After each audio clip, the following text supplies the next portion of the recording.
We formed a quorum and there's also the appointed time. I am sorry, members, there was a traffic jam at the Hong Harbour Crossing because of an accident. Can we ask the administration to join us now?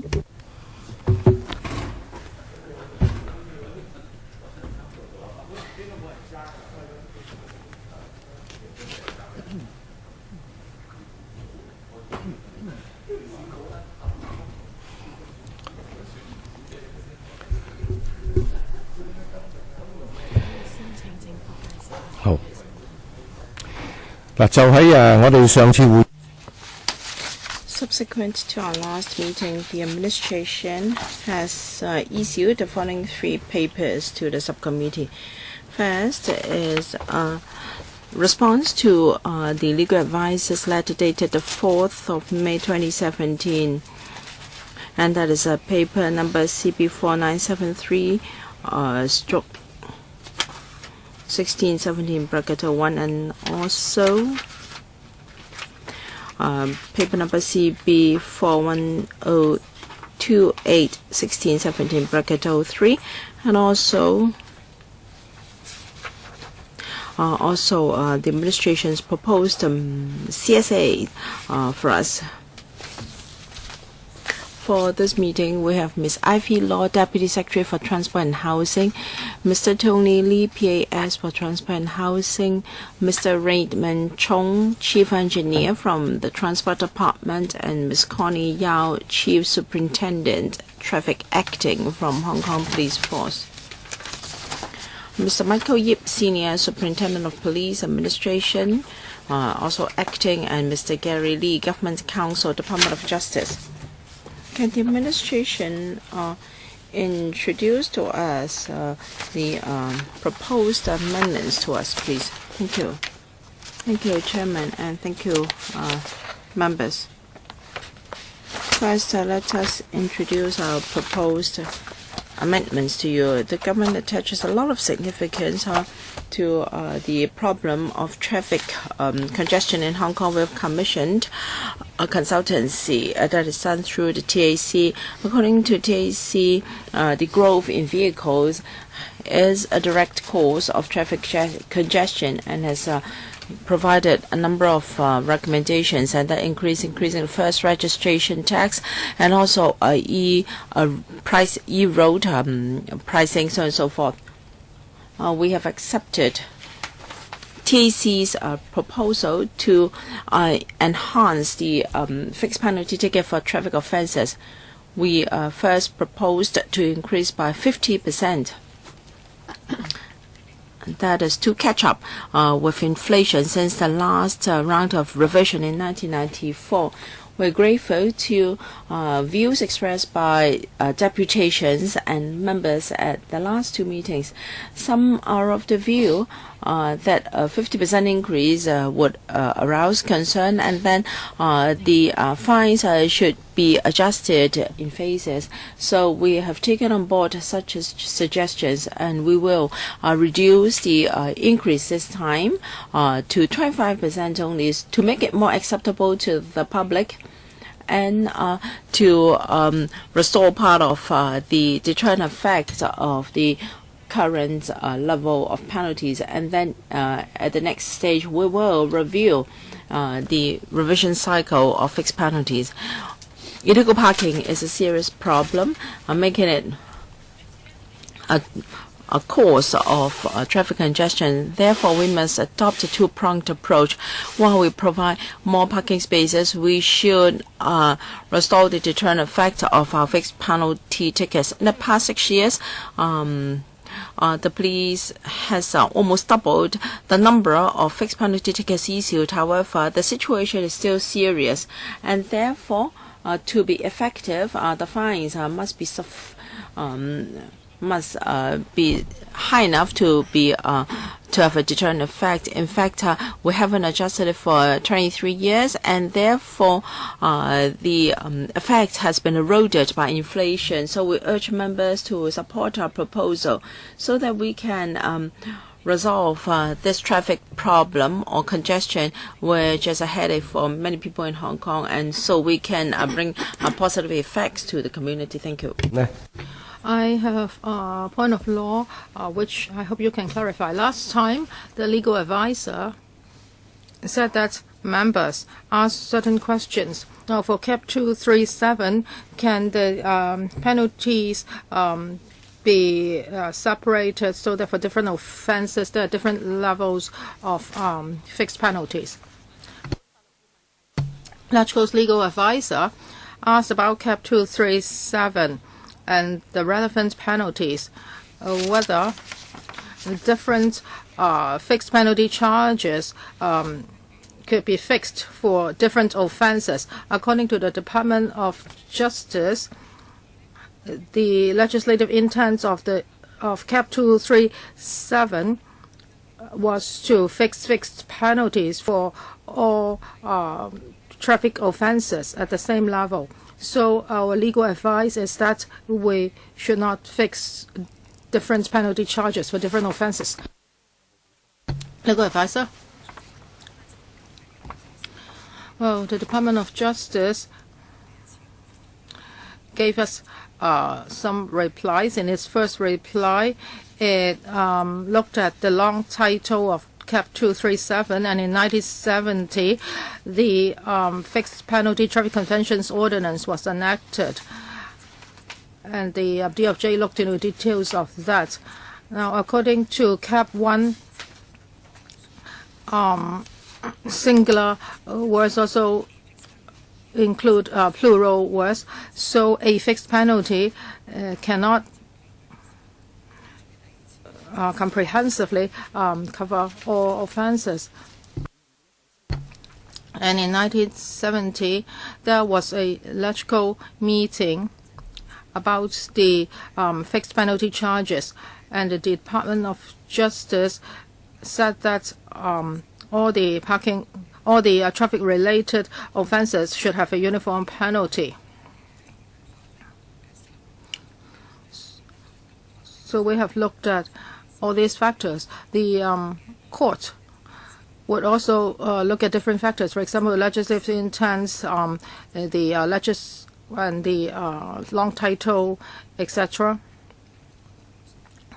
And also the speeches made by LegCo members when the piece of legislation was enacted. So if amendments are to be made, the chairman or the president of the LegCo would also look at different factors and try to decide whether such amendments are acceptable. I think what she means is that LegCo has the power to use CSA to break up the different fixed penalties into different levels for different offences. If a member, each of you will have 4 minutes. Chairman, for this paper, it covers a lot of things. It's not just about fixed penalty charges increase. Now, Hong Kong has long been suffering traffic problems and parking problems. Now, traffic congestion is one of the problems, but the lack of strength in law enforcement is also another issue. Now, on Pater Street in Central, even at night, there is congestion. Why?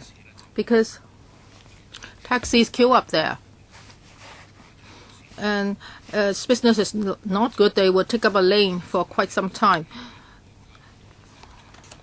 So if the law enforcement is stringent, the traffic situation would be better. If there's no law enforcement, the taxi will just stay there, taking up 1 or 2 lanes. Now, the government told us that manpower has been added significantly. However, I think you have to be more focused. As for illegal parking, or now you can see in BC districts, vehicles may park there to wait for passengers or for unloading. Sometimes it's not only double parking, there can even be triple parking. And for trucks, they cannot park in a car park and then unload. Lately, we've heard that some car parks will be rebuilt into commercial buildings. The government has also proposed using underground spaces. For example, if new buildings are to be constructed, maybe underground car parks should be built. Now, back to the penalty increase issue. The government says there must be enough deterrent effect, and for decades, the fixed penalty rate hasn't increased.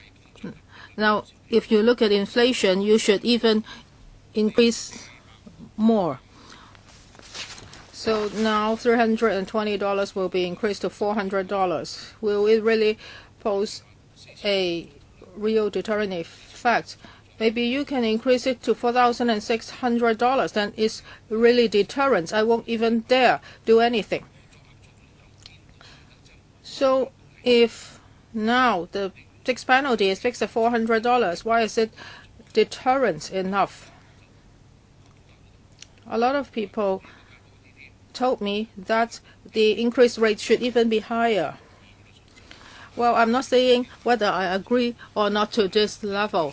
The government said just now, you said that in the short term, medium term, and long term, there should be solutions. So the increase of the fixed penalty charge cannot solve all the problems. Well, thank you for your comments. You've made a very important point. For tackling illegal parking, law enforcement is very important. The police have used a lot of resources on law enforcement. As for the number of fixed penalty tickets issued, it has doubled. However, there are still blatant illegal parkings and illegal loading and unloading of goods on the street. So we need to have enough deterrence power. For illegal parking and traffic offences, sometimes people would just look at opportunity cost. Now, for 23 years, the fixed penalty charges haven't increased, so that's why we need to take some action now. Now, we are lowering the increase rate to 25% instead of the originally proposed 50% to catch up with inflation. Well, this is actually in response to members and deputations' views. Now, the deterrent effect has been eroded by inflation, so we just want to strike a balance. We want to impose enough deterrent effect, and we also want to solve traffic congestion problems. Well, for Mr. Lam Kim Fong's question, I hope you can also pay attention to this. On the 26th of April, the government gave our clerk a letter. In its appendix, this is mentioned. A member asked about the number of FPTs issued every year and its comparison to the number of driver's license. In 1994, 4.63 tickets per car, and in 95, 2005, it's dropped to 1.11. In 2016, it increased to 2.18. Yes, it has doubled, but if you compare it with the 90s, the figure has dropped significantly. So whether that's enough law enforcement, there is a doubt. Chairman, yes, now there's more stringent law enforcement, but the police would tell the whole society that is going to take territory-wide enforcement operations in the coming 2 weeks, like etc. So it's not deterrent enough. You are telling people that you are going to do that, and then people, of course, would not commit any offense there. Mr. Lau Kok-Fen, this time around, the government is lowering the increase rate. I think the government has listened to people's views, but is selective in doing so. Well, for the public hearing, I was here all the time. Most of the people didn't ask you to implement increases in stages. They want more car parks. They want better policies. This is the reality. It was held on the 19th of May. You gave us a car park policy. We couldn't accept that paper. You haven't suggested any assistance to motorists. And if we look at the future trend, now because you want to build more buildings, there will be less and less car parks.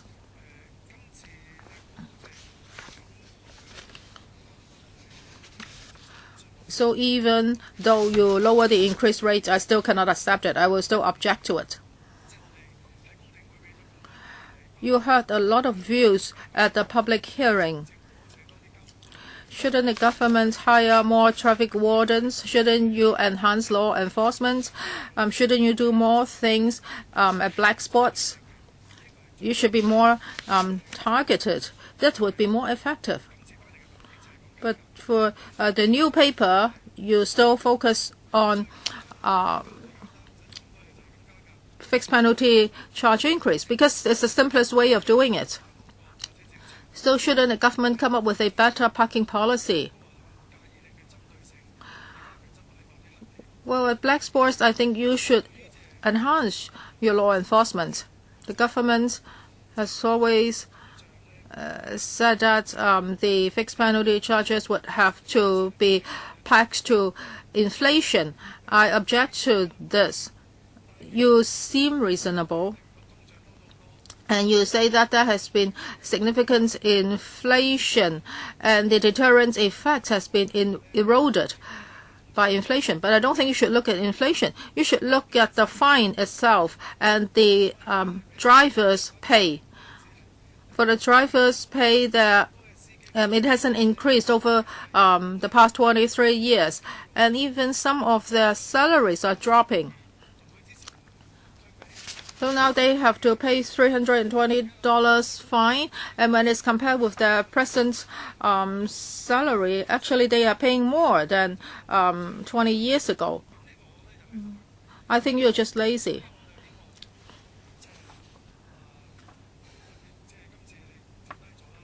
Now you are lowering the increase rate. I think that is out of good intention. I think I need to consult the industry. Again, Chairman, I suggest that we hold another public hearing so that we can listen to the industry's views.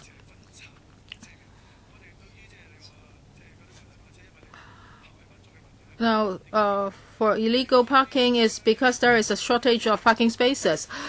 So I don't think you should increase the fixed penalty rate for that. However, for picking up and sending down passengers and illegal loading and unloading, I do not object to penalty increase. Thank you, Chairman. And Mr. Lau for your comments.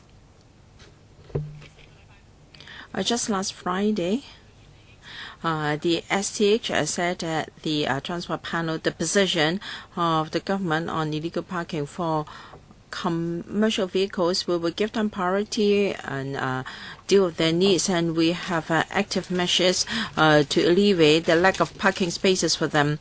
And for private vehicles, the number has grown substantially. Just like other big cities, Hong Kong cannot continue to build roads and car parks to catch up with the growth of private vehicles.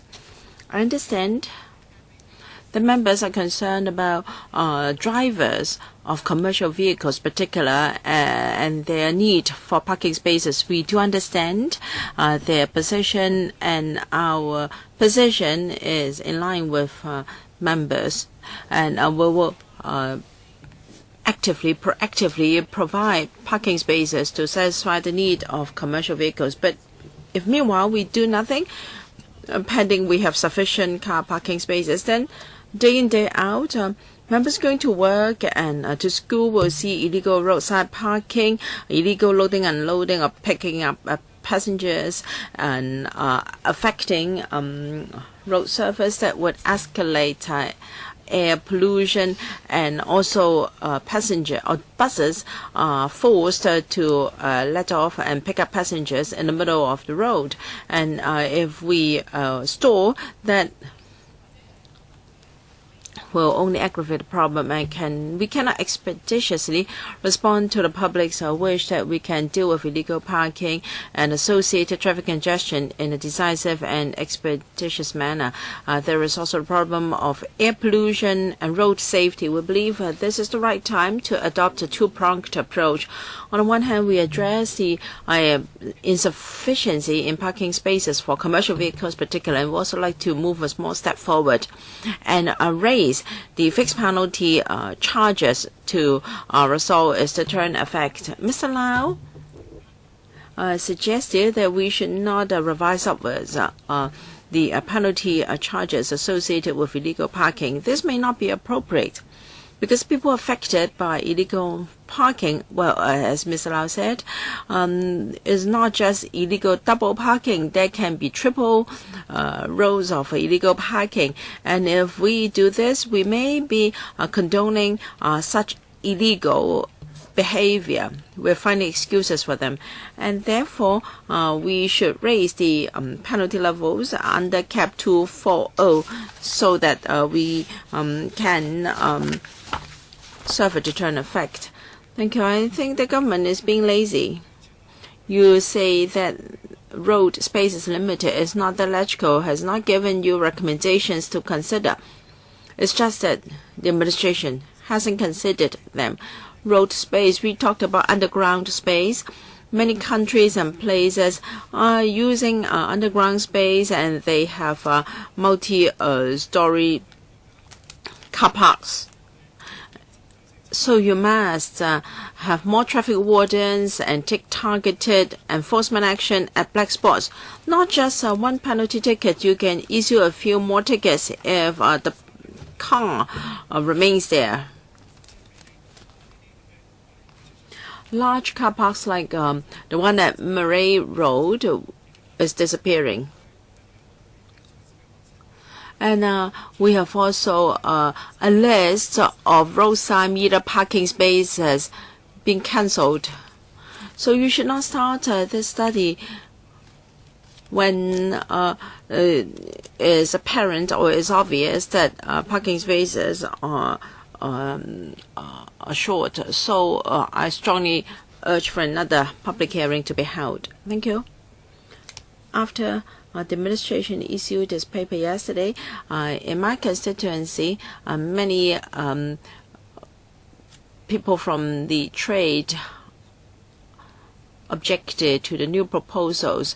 So I agree with Mr. Lau. We should hold another public hearing to see whether the new proposals are acceptable. The administration has repeated this argument too many times, and Mr. Lau is saying whether the administration can step up enforcement and see whether it is effective or not. Mr. Lau would like to see whether short-term measures are effective. If they're not, we consider the position.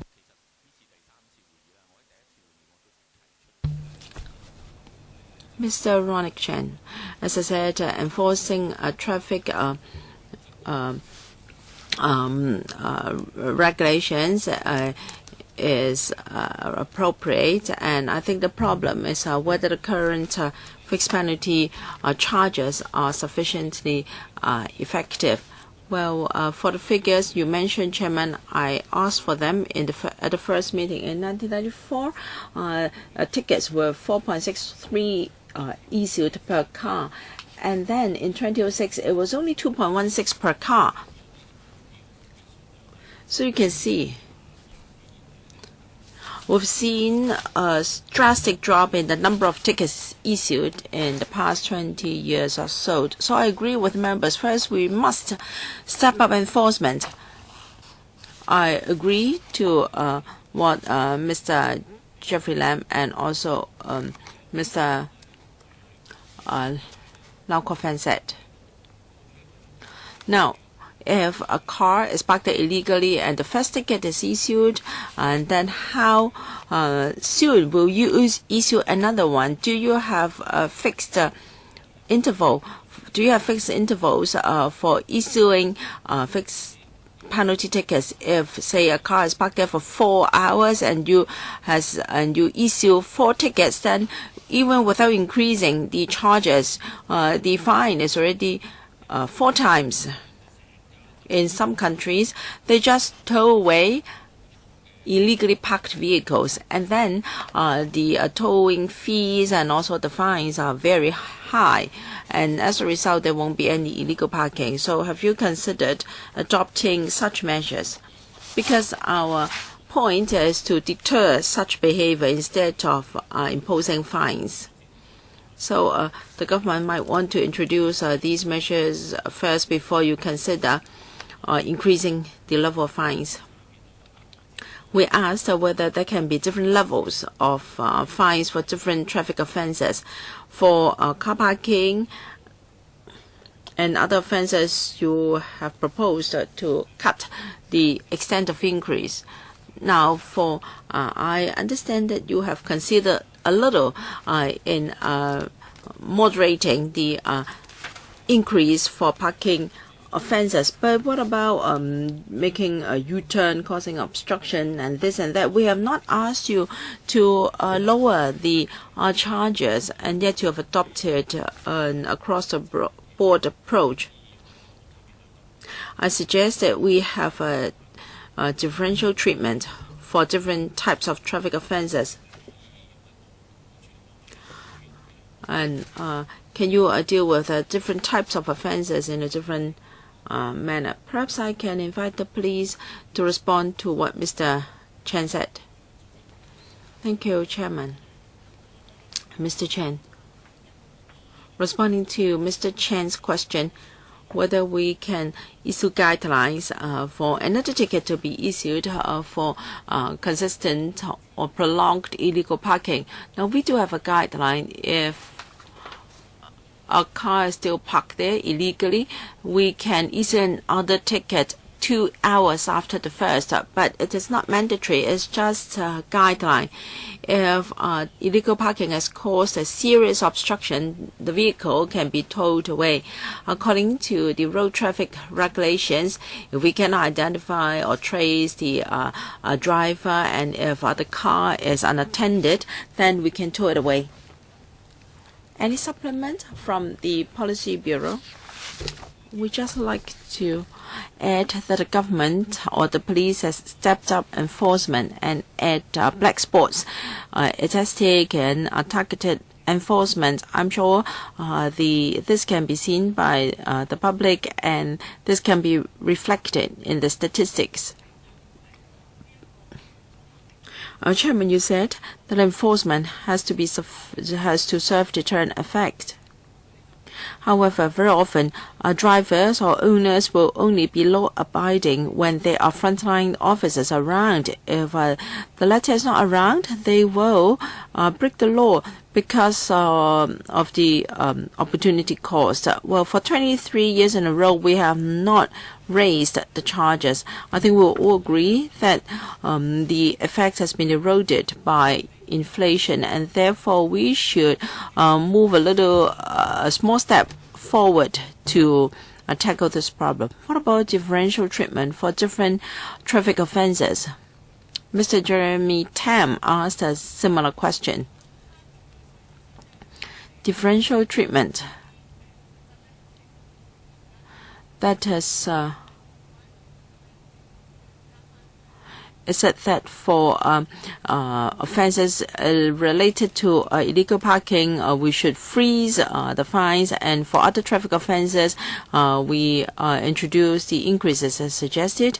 Then we're afraid that people will think that we are condoning illegal parking or illegal behavior, and we find excuses for them. If the subcommittee is unanimous in supporting the government's rate of increases, to reflect or to catch up with inflation for offenses other than illegal parking, we will consider that. Well, you don't have to worry too much, Deputy Secretary. The whole matter has been widely reported in the media, and I don't think the public will hold the view you worry about. Mr. Yu Shiwing, the purpose of the adjustment in charges is to tackle illegal parking. I think illegal parking is caused partly by insufficient car parking space, and secondly, there is still room for enforcement to be improved. We've seen a big discrepancy in terms of enforcement efforts as shown in the statistics. And thirdly, the regulations are a bit dated. And thirdly, whether the fines are too low and they cannot deter such behavior. Now we have to look at the causes of illegal parking. Can we deal with these causes just by raising the charges? We have to look at the effects of the revision. Now, the new proposal is to increase it to 25%, then the deterrent effect will be lowered. If you can increase it to 50%, of course, it's better, but then commercial vehicle drivers will be affected, and you cannot deal with the problem of shortage in parking spaces and also some of the flaws in the regulations. So the increase in charges cannot serve your policy objectives. I don't think that we should use the current measure to tackle the problem, because it will give the government short-term relief, and then it may stall in finding an ultimate solution. I agree that we hold another public hearing, and we should have short, medium, and long-term measures for tackling illegal parking. We should ask the administration what plans it has. For instance, provision of parking spaces in Tsim Sha Tsui and Central. I was at dinner with friends, and they said that they wanted to park their vehicles at Tsim Sha Tsui. However, queues were long, and they couldn't afford to wait because they would be late for dinner. And so they just parked their cars anywhere. So what are the solutions? In the short term, you step up enforcement, and secondly, you provide more parking spaces, and you don't have to warn the public of your imminent enforcement action. You just do it unannounced, so that people will gradually give up their vehicles and rather take public transport. And some outdated regulations, such as the yellow box, perhaps you should amend it. You have to let the public know the price or the cost of breaking the law, because even if you increase the charges, we still don't have enough parking spaces. Perhaps the government should submit a comprehensive plan this time. Thank you. Deputy Secretary, for illegal parking and illegal parking leading to congestion, I can tell Mr. Yu that the government would not stop taking actions after the fixed penalty charges increase. The police will continue to enforce the law strictly, and each year they would also have enforcement operations. They will look at the different situations and then decide on where to enforce. And also, in June, there will be another detailed discussion with regard to the shortage of parking spaces. The government will look at two areas. First, commercial vehicles. Now we will look at their needs. And in the paper, we have detailed the measures as to how parking spaces can be increased. For example, independent car parks may be built for commercial vehicles. As for private cars, we would adopt a different approach.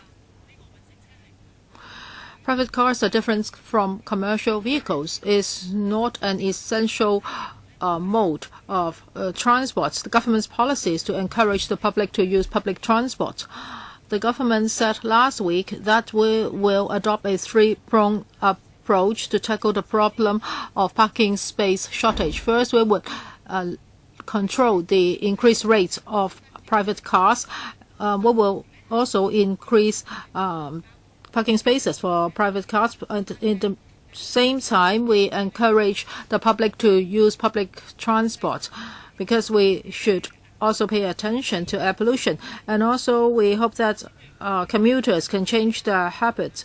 And if people are going to Central, Tsim Sha Tsui or Causeway Bay, these places are well serviced by public transport. So it would be great if people can take public transport. That would help our whole community. So why are we putting forward these amendments? It's a policy balance. On one hand, we hope that commercial vehicle, we understand the commercial vehicles have their needs. However, illegal parking and contraventions lead to problems. So we have to respond to such problems. And in the short, medium, and long term, we will continue to step up law enforcement, and we will review our legislation from time to time. We will not let our guard down. Mr. Jeremy Tam, in June, what reports will you be issuing? What is that? They will start a study. So it will take a long time for it to be completed. It will take 2 years.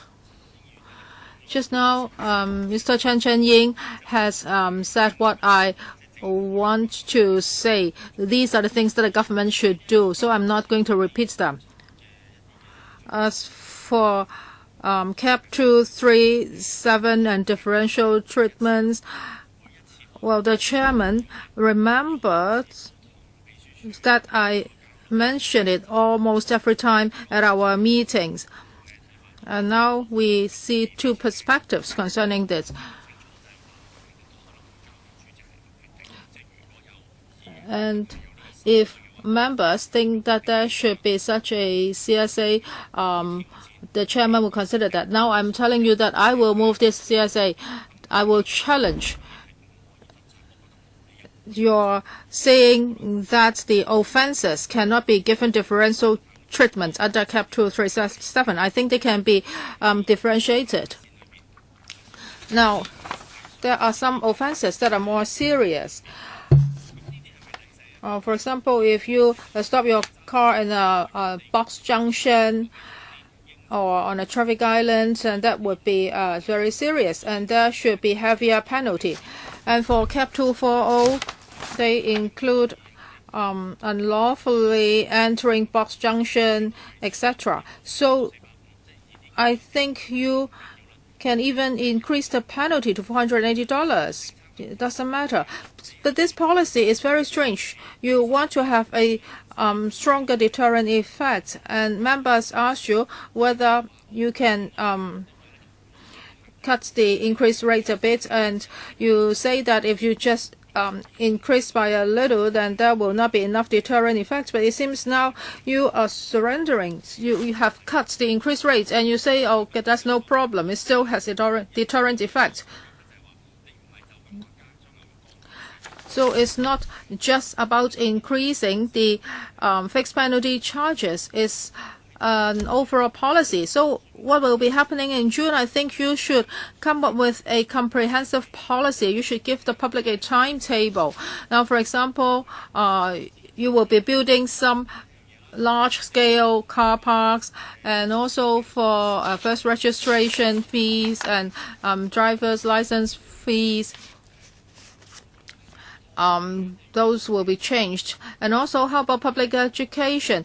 In BC district, you may say that the illegally parked vehicle will definitely be towed away. So you don't just increase the fixed penalty charges. You must come up with a comprehensive policy. And for the police, I have a very simple question. Now, when you enforce the law, have you joined hands with FEHD?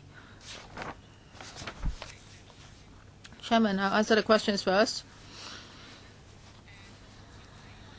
As I said in my opening speech, when it comes to traffic congestion, the government would have comprehensive solutions.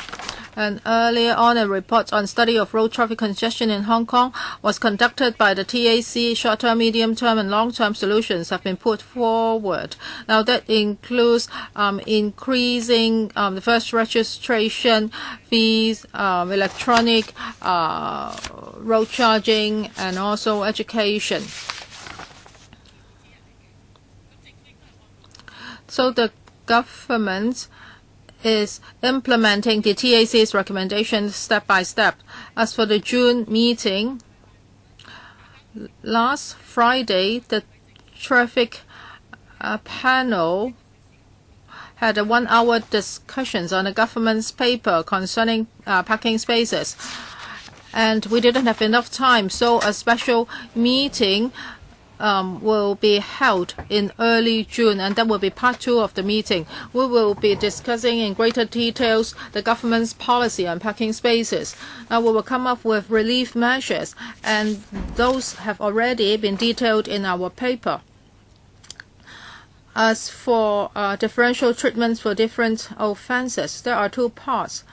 First, as Mr. Tam said, for CAP 237, there are 21 offences. Now, for each offence, can there be a different penalty?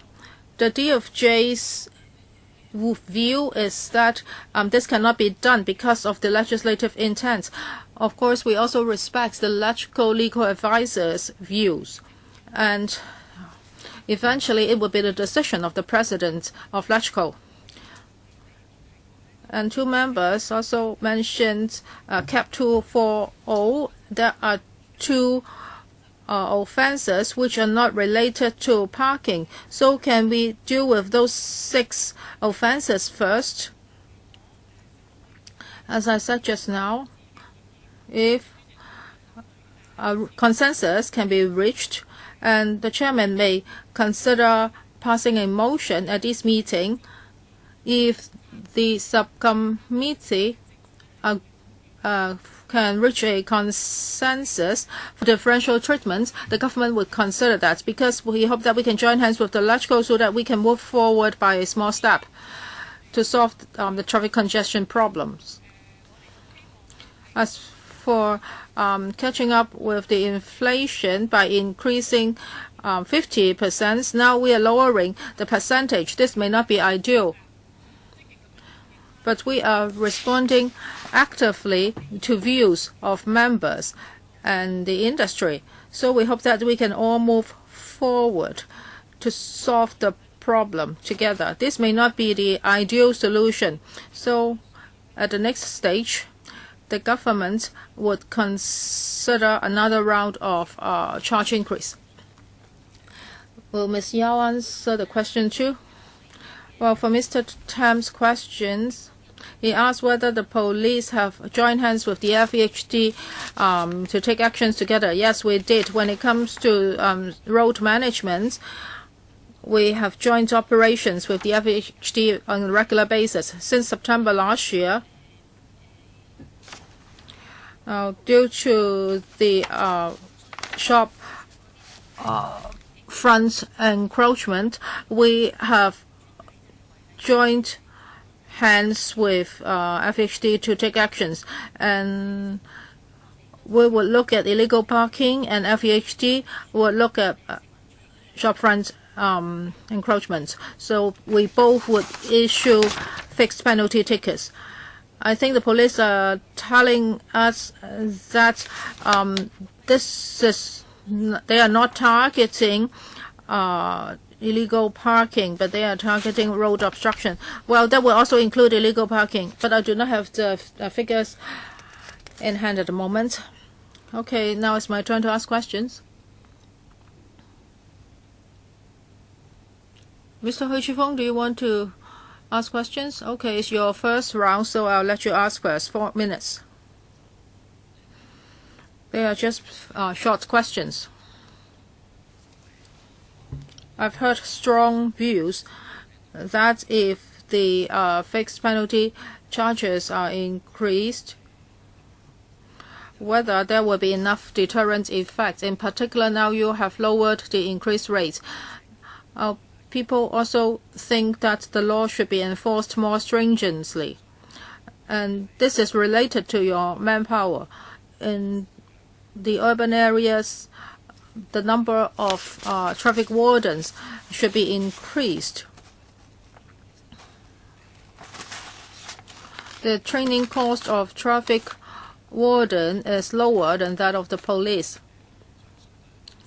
And the core job is to maintain traffic orderliness. So are you going to do that?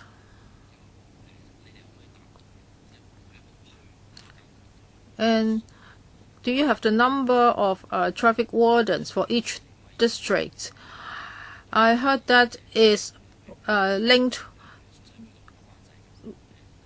to the number of parking meters, and it seems that you have the most traffic wardens in one child. Is this the policy? If it's the policy, then I think it's divorced from reality. So will you make changes to that? Will you increase the number of traffic wardens? Chairman, I'll answer the question first, and then the police will supplement. I would like to clarify.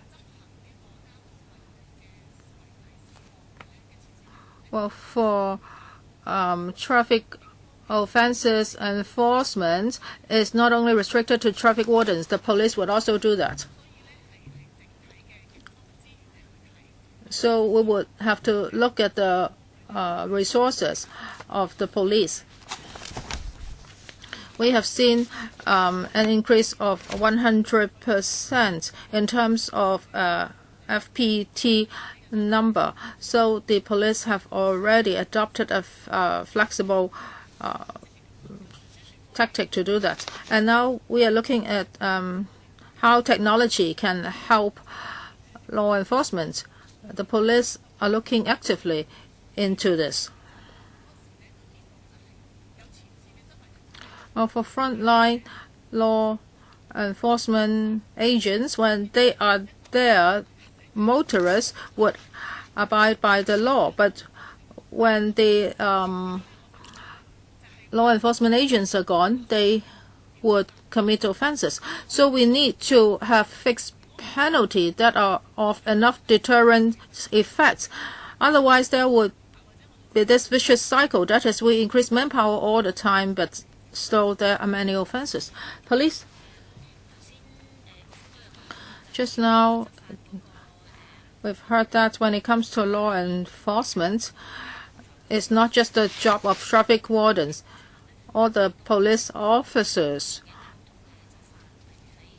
would also do that. So in different divisions and districts, we would have regular law enforcement operations. We have about 300 traffic wardens in our establishment to cater for the traffic needs of different regions and formations, and they have to carry out they have to deal with illegal parking and idle engine related offenses, and then traffic control at certain spots. For instance, there may be the need there may be the need for specific operations at traffic black spots. I think Mr. Hui asked whether the number of traffic wardens in a district is related to the number of parking meters you have. This is not related. It's true that you have an establishment of 300, but has the establishment been boosted or trimmed? Because I think we have heard in fact, a few members have asked whether indeed there has been a cut in the number of traffic wardens. Let me clarify, Chairman, we have not lowered the number of traffic wardens in the past few years. Thank you. It's my turn now. You gave us the latest paper yesterday. And as I said, my constituents gave very strong views, saying that it was unacceptable. You accepted that you are not providing sufficient parking spaces. Is always 0.6 or 0.7, and in fact the number is reducing. At the last TP panel, you said that some temporary car parking spaces would be cancelled, and some public car parks are going to be pulled down. So unless you are telling the industry that you will not issue fixed penalty tickets to commercial vehicles, but of course I don't believe that will be the case.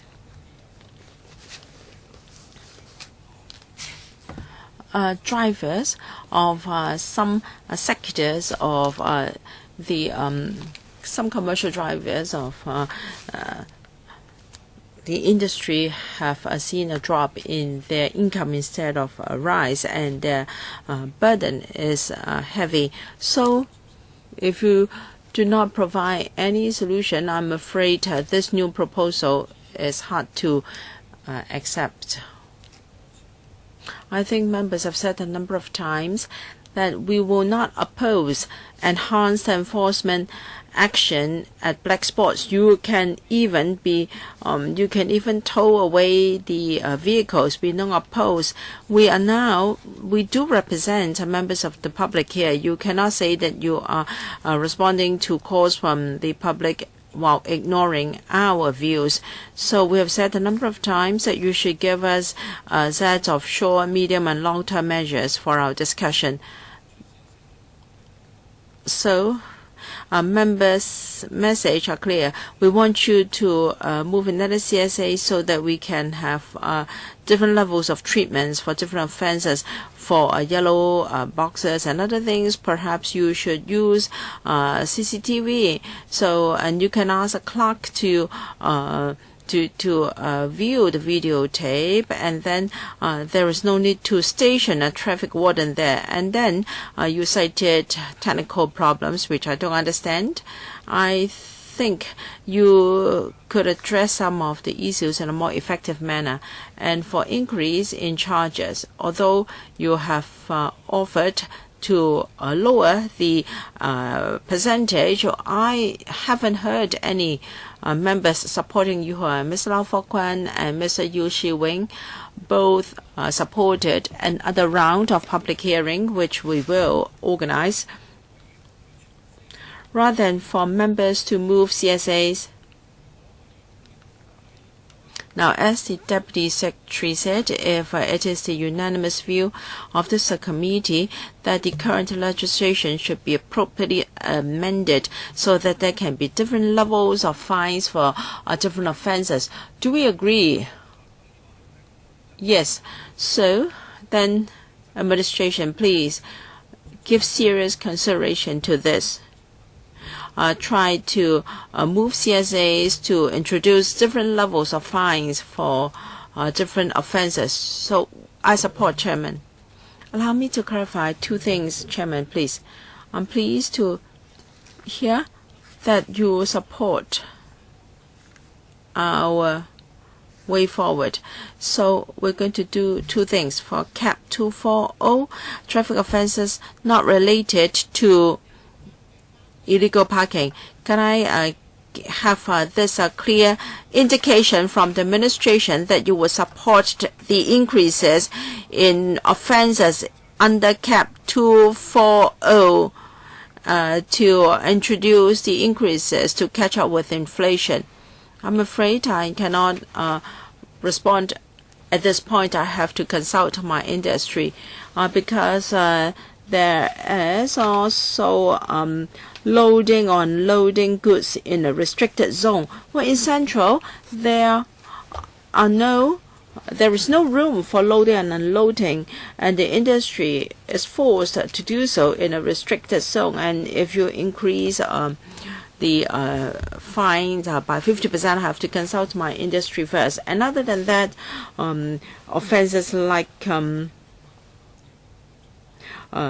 into a yellow box, even though or illegally entering a box junction, we support that. Let me consult my industry first before we say whether we unanimously support a 50% increase in all the traffic offences with the exception of illegal parking.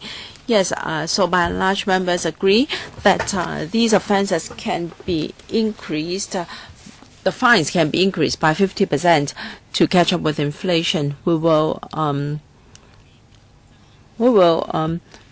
actively consider this. And as for cap, capped 325, can we introduce different levels of fines for different traffic offences? Our legal advice is we cannot do so. And of course, we will respect member CSAs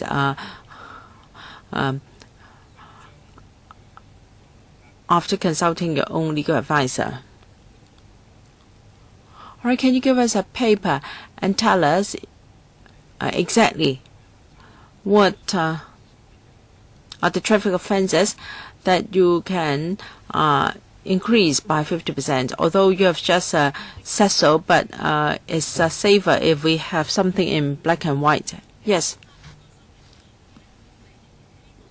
We still hope that for cap 237 and 240, the increases can be effected at the same time, because we don't want the public to think that we are condoning illegal parking and that we are finding excuses for illegal parking. Of course, we heard the view of the subcommittee. You want us to address the charges for traffic offences other than illegal parking, and then we will provide paper to put this down clearly. Mr. Lau Kwok Fan. I think members have given you a very clear signal. What are the traffic offences that can be tackled first? I agree that the administration should give us a paper. And Chairman, you can lead us to introduce CSAs under the name of the subcommittee. Why am I so strong against the proposals? It's not just about inflation. We should have a set of comprehensive policies or rationale or philosophy for our traffic.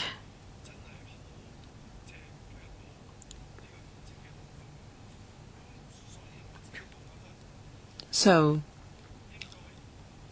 any measure taken should reflect the philosophy of the administration in traffic management. Members of the public are saying, how come at some black spots there's been no enforcement whatsoever? Or why doesn't the administration take targeted enforcement action at black spots? I suggest that we convene another public hearing, and all districts from district councils, or rather, can submit a list of black spots to the administration for targeted action. I'm sure district councils know very well. And then it's not that we ask the government to sit on its hands. We want it to do something, but it must be targeted.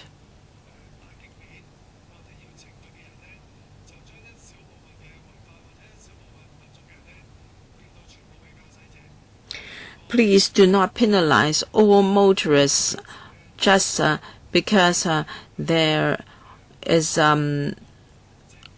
are bad apples among our drivers. We've expressed our views to you in a very rational manner. We have told you very clearly what should and should not be done.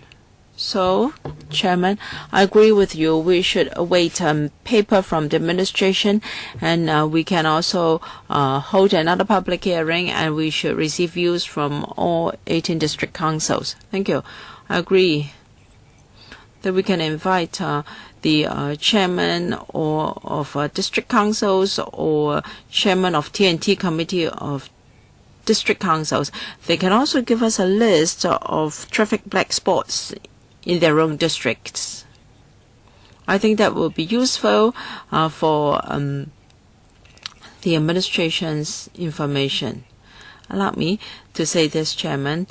The police is represented in all district councils and also in T&T committees of district councils. They are standing members of these organizations.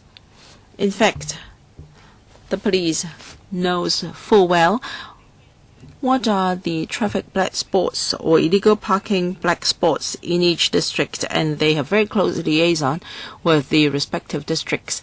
Let me reiterate that the police has taken specific and targeted action at black spots. They have carried out a number of operations and also enforcement activities.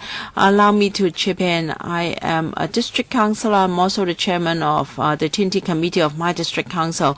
We frequently raised these issues in our T&T committee. Do you know that in the North District, there are only 2 traffic wardens for the whole district? How can they cope?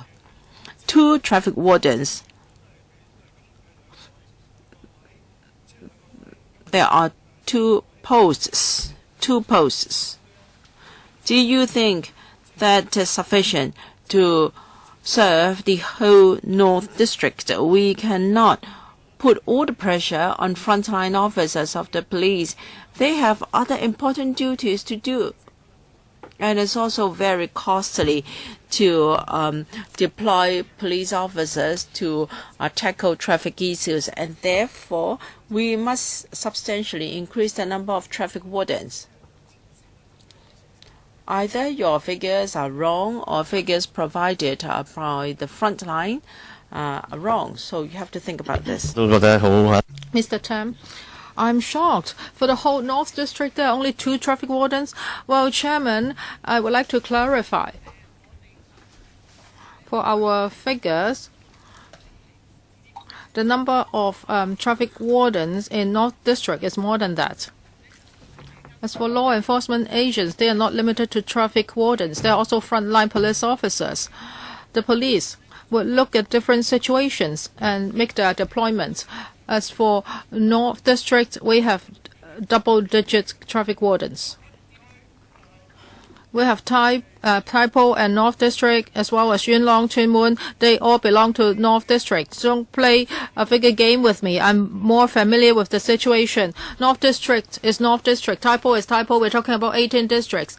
And North District covers several districts. It covers Tai Po, Yuen Long, Tuen Mun, and you have double-digit traffic wardens. Now the picture is getting more horrible. Now the police will look at the situation and then make deployments. And traffic wardens are not the only grade that's handling traffic contraventions. Now we understand that police officers would also take actions against traffic contraventions, but it's very costly. So now we have the arrangement of traffic wardens, so maybe we should use more traffic wardens so that the operating costs can go down. I think it's just a suggestion with good intention. Mr. Jeremy Tam.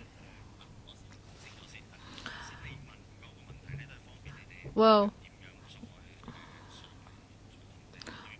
Now you will be coming back to tell us about the whole package. And for your question about Cap 240, well, we do not object to that.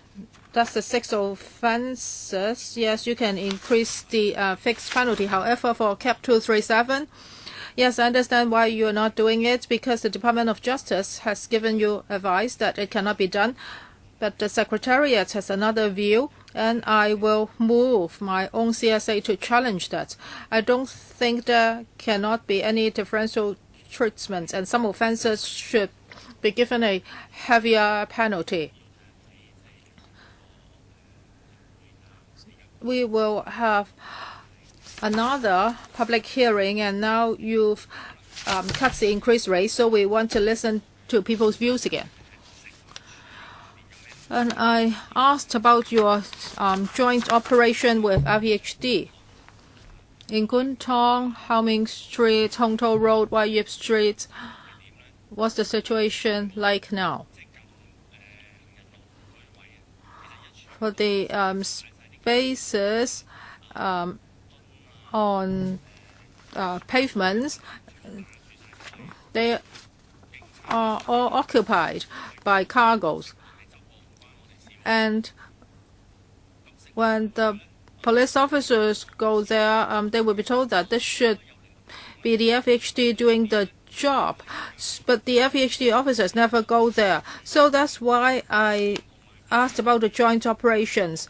Now, both police officers and FEHD officers should go there. So if there is pavement encroachment, and if somebody admits that is his goods, then you would hand him a PFT of $1,500. Now, this has been going on for years. I have talked about this on other occasions. But the police always say that is FEHD's problem. And sometimes these goods would take up one road lane. So, of course, there's traffic congestion there every day. And now you are suggesting a policy that is on-street nighttime only parking spaces. However, now people put all sorts of goods and cars there, and even next to fire hydrant. So, but nobody takes any action against it. And recently I don't see any vehicles parking there. I only see goods and rubbish. So I do not support this measure of on-street nighttime only parking spaces. This is just theoretical. This cannot solve the real problem. Now, if you look at Mong Kok, it's the same. There are several streets selling construction materials, but the problem is not that serious. In Kwun Tong, the problem is outrageous. So, will you accept my suggestion? That is, the police should have joint operations with FCHD, and if they find such goods and rubbish occupying pavements and roads, then action should be taken immediately. I'll answer the question first, and then the police will supplement. Thank you for your view, Mr. Tam.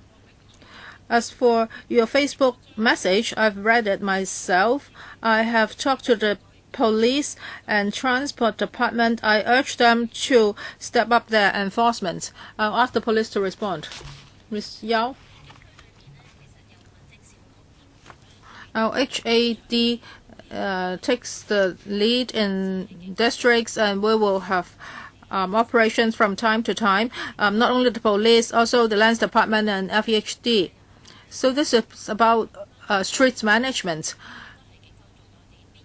So we will look at the situation. Sometimes the police should do more. On other occasions, the FHD should take the lead. So if there is a pile of things on the streets obstructing the road, then they would have to find the owner of the pile of things first. We don't know whether it's rubbish, maybe it's wooden boards or styrofoam boxes. So we need to find the owner first, and we also need time to clear those piles. So this is the work of FEHD. We need HAD to take the lead because some of the work falls under the jurisdiction. So it's not just about illegal parking. It's really about the management of the streets and roads, and different government departments would have to work together and communicate. Mr. Tam, you have follow-up questions? This is my follow-up question. I hope they can have more joint operations, and they have to publicize that. They should tell people that they are really enforcing the law, then there can be deterrent effects. I think there are problems. Now, first of all, they have to post a notice there, and after several hours, if the pile is still not removed, then they can't do anything. And if they move the pile 2 inches away, they have to post another notification. I think that's a problem with the law in this area. If you are going to handle things like this, you can never solve the problem. Well, we will talk to the relevant HADs. This shouldn't be led by HAD. It is not a law enforcement agency. It should be the police and the FEHD. Why do you have to involve HAD? HAD is the coordinator. The police and the FEHD will join the enforcement operations. So before the police issue FPDs, would they inform the HAD? Well, that's different. Now, if there's a pile of things on the street, you have to find the owner first. Now, FEHD can issue tickets of $1,500. Will it tell HAD first? No. You don't have to ask HAD to be the coordinator. I don't know how to answer your question. Maybe James Toll can answer on my behalf. I have asked the same question before. I think it's the internal business of the government. Mr. Tam hopes that this problem can be tackled. Now, if the government insists that HAD has to be the coordinator, maybe the HAD should do more coordination work. Well, Chairman, the Democratic Party hasn't had a meeting after the latest paper was issued. This morning, I heard Mr. Lam Kin Fong, and I agree to his point. For black spots, you should have more targeted actions, and now it's not enough. For example, Central.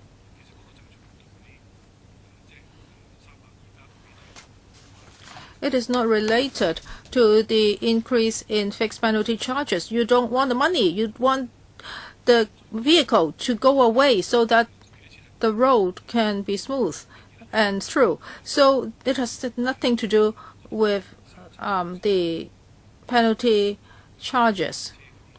And for Cap 237, I cannot support your proposed increase to $400.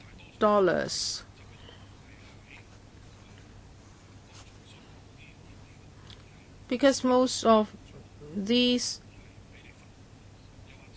offenses do not happen at the black spots. Even if you increase the fixed penalty charges, it won't have enough deterrent effect. Motorists won't care. So for Cap 237, we've had a lot of views, and we have looked at different factors. We have also looked at the degree of deterrent effect and your manpower deployment. So for the offences under Cap 237, I don't think you should increase the fixed penalty. But should fixed penalty charges remain the same forever? To solve this problem, you must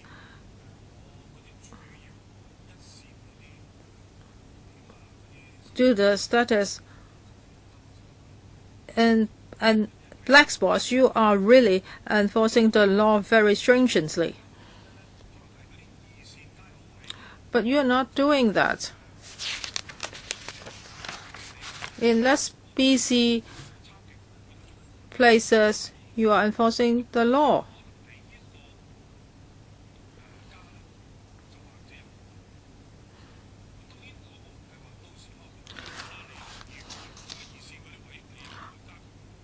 Well, you may say that maybe if we want to increase the deterrent effect, we can have another round of increase. When we talk about prime areas, if anything happens, there will be severe congestions. But for secondary areas, it's impossible for you to have many police officers enforcing the law unless the police manpower is increased again. So I think there are different levels of enforcement when it comes to different areas. Now, the Democratic Party hasn't made a decision yet. However, for Cap 237, I won't support you. As for Cap 240, I'm still thinking. I'm still struggling. Also, I would like to listen to views at the public hearing. I'm sure the industry would not welcome this, but if it is in the public's interest, I will support it.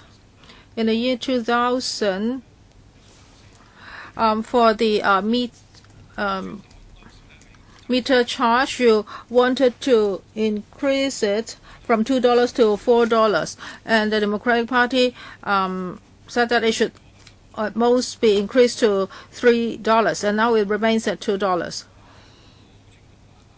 I think this is very clear. Mr.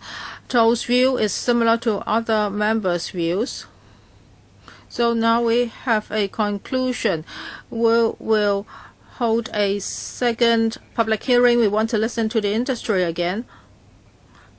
And members' inclination is that Cap 237 should be separated from Cap 240. But we would listen to the views of the public first. And I also hope that the government would tell us what it will do if we want to separate Cap 237 from Cap 240. Please give us a paper before the public hearing so that we can have a discussion before the hearing.